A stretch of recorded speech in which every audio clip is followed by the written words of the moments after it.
ভাবুন তো একবার, আপনি সারা জীবন কোটি কোটি টাকা রোজগার করলেন, বিশাল বাড়ি বানালেন, সমাজে নামডাক হলো, কিন্তু মৃত্যুর ঠিক আগের মুহূর্তে যখন আপনার নিঃশ্বাস আটকে আসছে, তখন এই সব কিছুর কি কোনো মূল্য থাকবে?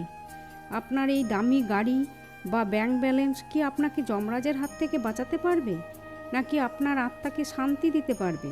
শাস্ত্র বলছে না, কিছুই সাথে যাবে না। কিন্তু একটা জিনিস আছে যা এই ঘোর কলিযুগে আপনাকে সমস্ত পাপ, সমস্ত ভয়, এমনকি জন্ম মৃত্যুর এই অনন্ত চক্র থেকে মুক্তি দিতে পারে। আর সেই পরম শক্তিশালী চাবিকাঠিটি আপনার খুব কাছেই আছে। জানেন সেটি কি? তা জানার জন্য এই ভিডিওটি শেষ পর্যন্ত দেখুন। নমস্কার, শান্তির মন্ত্র পরিবারে আপনাদের সবাইকে স্বাগতম। আশা করি আপনারা ভগবান শ্রীকৃষ্ণের কৃপায় সবাই ভালো আছেন। আমরা সবাই জীবনে মোক্ষ বা মুক্তি চাই, কিন্তু আমরা ভাবি মোক্ষ মানে হলো হিমালয়ে গিয়ে তপস্যা করা বা কোটি কোটি টাকা খরচ করে যজ্ঞ করা। কিন্তু বন্ধুগণ, আমরা ভাগ্যবান যে আমরা এই কলিযুগে জন্মেছি। কেন জানেন? কারণ যা সত্যযুগে হাজার বছর ধ্যান করে পাওয়া যেত না, আজ কেবল তা ঘরে বসে একটা নাম জপ করলেই পাওয়া যায়। আজ আমরা বেদ, পুরাণ এবং মহাপুরুষদের বাণী থেকে জানব কিভাবে কেবল একমাত্র ভক্তি ভরে হরিবল বলায় আপনার জীবনের পরম গতি হতে পারে।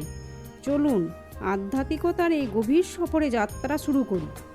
আমাদের প্রথম প্রশ্ন হলো, এ যুগে হরিনাম এত গুরুত্বপূর্ণ?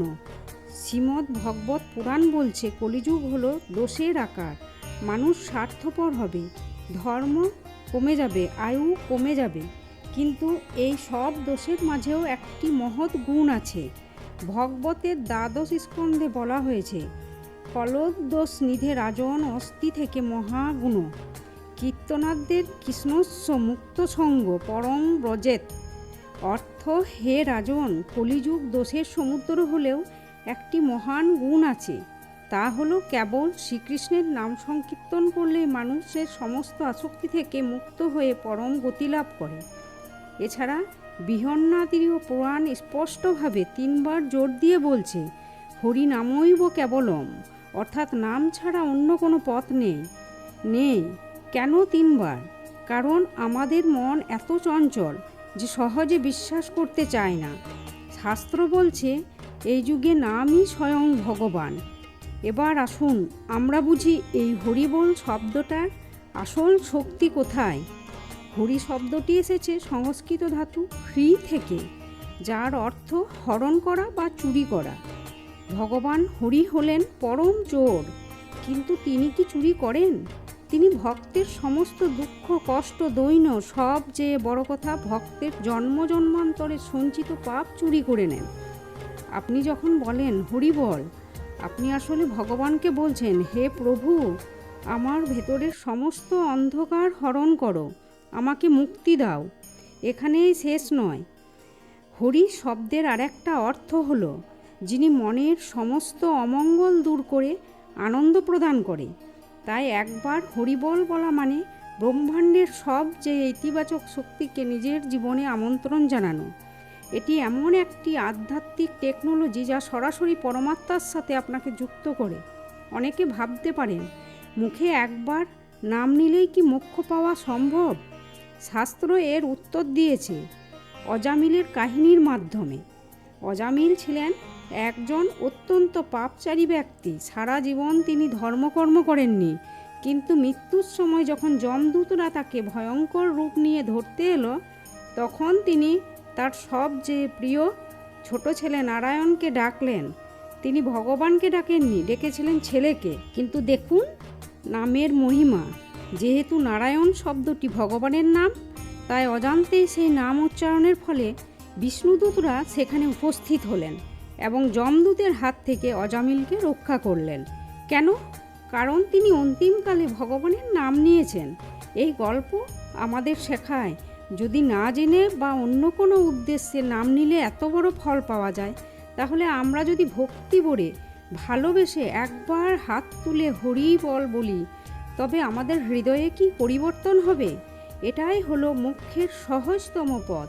এই 15 মিনিটের ভিডিও দেখে আপনি হয়তো ভাবছেন, তাহলে কি কাজকর্ম ছেড়ে সারা দিন নাম জপ করব? না, একদমই নয়।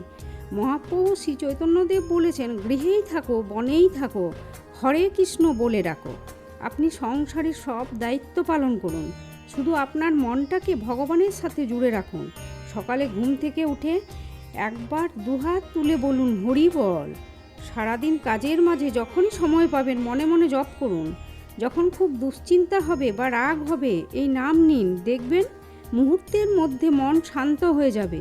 এইভাবে চলতে চলতে একদিন আপনার মন এমন এক অবস্থায় পৌঁছবে যেখানে আপনি জীবিত অবস্থাতেই মোক্ষ বা পরম শান্তি অনুভব করবেন। শেষে শুধু এইটুকুই বলবো, এই জীবন ক্ষণস্থায়ী। আজকে আমরা আছি, কাল নাও থাকতে পারি, কিন্তু ভগবানের নাম চিরন্তন। এই কলিযুগের ঘোর অন্ধকারে নামই একমাত্র আলো। শাস্ত্রকে বিশ্বাস করুন, আমাদের পূর্বপুরুষদের জ্ঞানকে বিশ্বাস করুন। একবার পরীক্ষা করেই দেখুন না, বেশি কিছু নয়, প্রতিদিন অন্তত কয়েকবার ভক্তি ভরে একবার বলবেন, হরি বল। আজকের এই আলোচনা যদি আপনার মনে বিন্দুমাত্র শান্তির সঞ্চার করে থাকে, তবে এই ভিডিওটি লাইক দিন। আপনার কোনো প্রশ্ন থাকলে, আপনি ভগবানের নামের শক্তি অনুভব করে থাকলে বা কমেন্টে আমাদের জানান। আর অবশ্যই কমেন্টে অন্তত একবার হরিবল লিখুন। পরবর্তী ভিডিওতে এমনই কোনো আধ্যাত্মিক বিষয় নিয়ে আবার দেখা হবে। ততক্ষণে ভালো থাকুন, শান্তিতে থাকুন। চলুন সবাই মিলে আরেকবার বলি, হরি বল।